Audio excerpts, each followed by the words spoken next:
بسم الله الرحمن الرحيم ويل للمطففين الذين إذا اكتالوا على الناس يستوفون وإذا كالوهم أو وزنوهم يخسرون ألا يظن أولئك أنهم مبعوثون ليوم عظيم يوم يقوم الناس لرب العالمين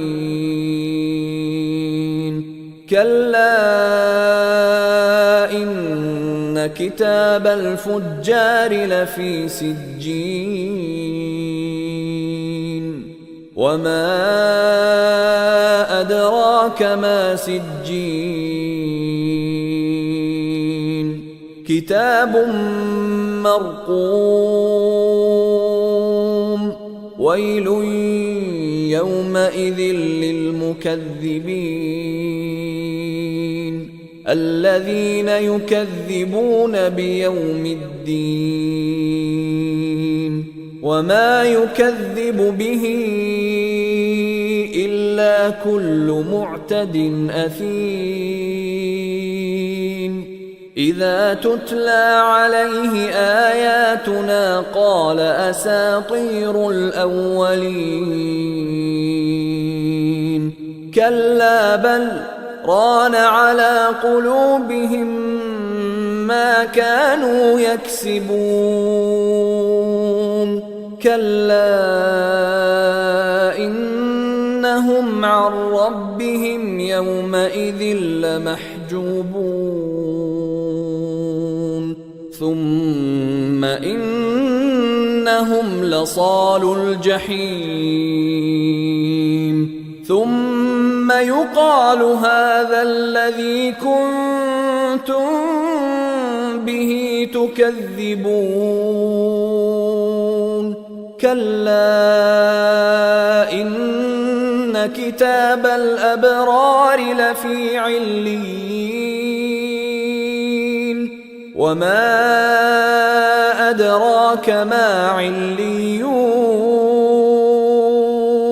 كتاب مرقوم يشهده المقربون إن الأبرار لفي نعيم على الأرائك ينظرون تعرف في وجوههم نضرة النعيم يسقون من رحيق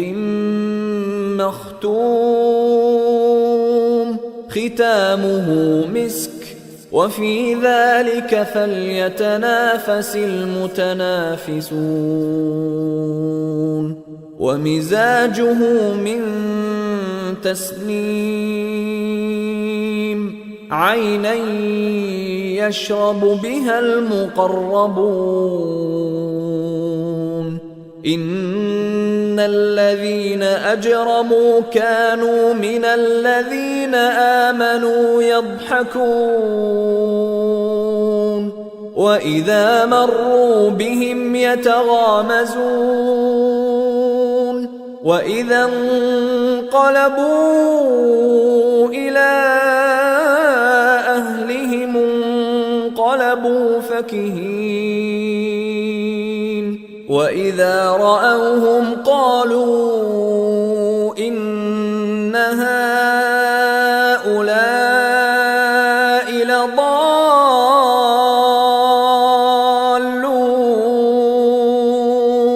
وما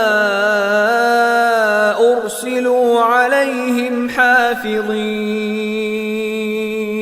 فاليوم الذين آمنوا من الكفار يضحكون على الأرائك ينظرون بل ثوب الكفار ما كانوا يفعلون.